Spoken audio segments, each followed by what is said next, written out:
Rain drizzled lightly over the small town's main street as 17-year-old Lena Hart, a quiet deaf girl with soft brown hair tucked behind her ears and a small sketchbook clutched to her chest, stood outside the bright-lit restaurant window where her classmates were laughing without her. She wasn't invited. She never was. And tonight she had only come to return a lost pencil case she found in the hallway, hoping maybe someone would finally treat her kindly.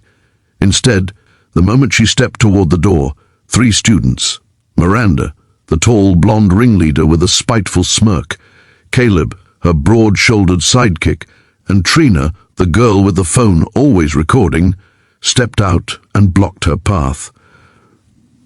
Miranda exaggerated her mouth movements so Lena would understand. Go home, mute girl. Lena tried signing that she just wanted to return something, but Caleb snatched the pencil case from her hands, threw it into a puddle, and pushed her back so hard she stumbled. When Lena bent down to pick it up, rain mixing with tears on her cheeks, Trina lifted her phone and pressed record. "Look, she's crying again," she laughed loudly. Even though Lena couldn't hear her, she felt the ridicule in their faces. The 3 bullies circled her, Miranda placing a mocking hand on her own throat as if imitating a choking sound, Caleb kicking water onto her legs, the camera capturing every humiliation.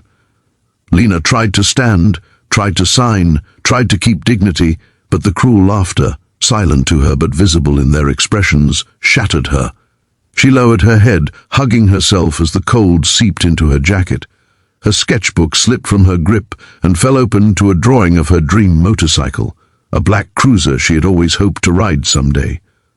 Miranda snatched the sketchbook, tore a few pages and tossed them into the wind. Lena gasped silently, clutching the remaining torn edges. Trina kept recording. Caleb shoved her again, causing her to fall against the restaurant brick wall.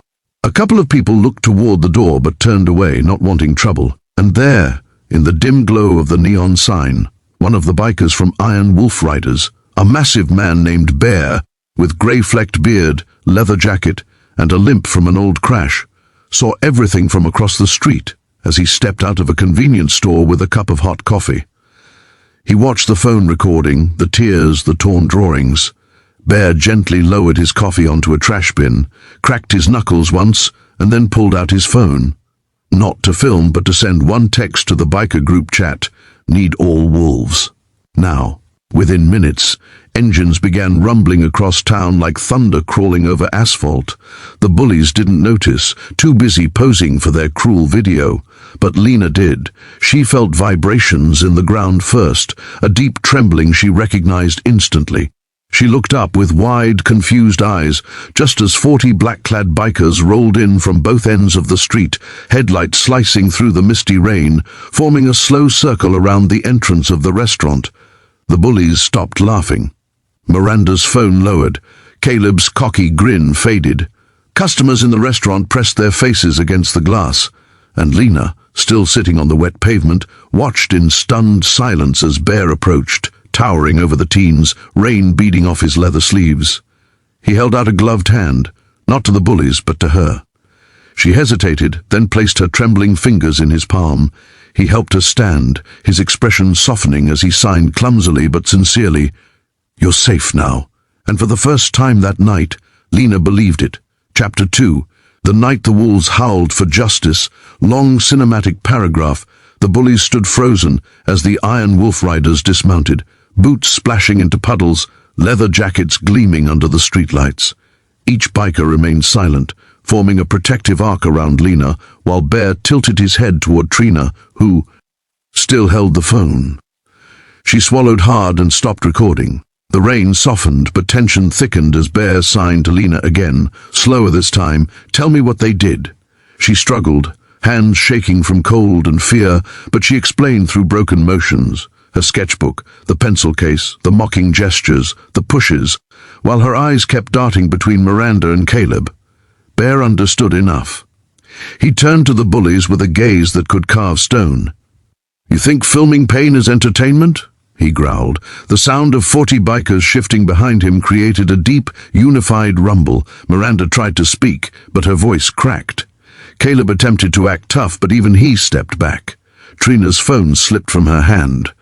Bear gently picked up Lena's sketchbook from the wet ground, brushing off the dirt as carefully as if it were a treasure, then handed it to her. "Nobody tears down a girl like this on our streets," he said. "Not while wolves breathe." He didn't touch the bullies. Instead, he used something far more powerful: shame. One biker stepped forward. Ghost, a tattooed man with soft eyes who knew sign language fluently after raising a deaf niece. He knelt beside Lena, asking her if she wanted her torn pages back. She nodded weakly. Ghost led two other riders as they searched the street, picking up every scattered drawing while Miranda and her friends stared, faces burning with guilt. When they returned the torn art to Lena, Ghost signed, "We'll fix them. And we'll fix what they broke inside you too." Suddenly Bear barked, "Phones." The bullies pulled out their devices. "Delete that video." They did. "Good," Bear growled. "Now apologize." Miranda stammered first, voice trembling. I'm sorry, Lena, we shouldn't have." Caleb mumbled something that barely counted. Trina's apology was shaky but real. But Bear wasn't finished. "You didn't just hurt her," he said, gesturing to the other bikers. "You showed every bystander watching that cruelty is normal. Tonight you untaught that." And then, to everyone's shock, Bear knelt on one knee in front of Lena, lowering his massive frame respectfully. The other 39 bikers followed, creating a breathtaking moment on the rain-soaked street, 40 hardened riders bowing before a trembling deaf girl who had never once been defended in her life. Lena covered her mouth, tears falling again, but this time for a different reason.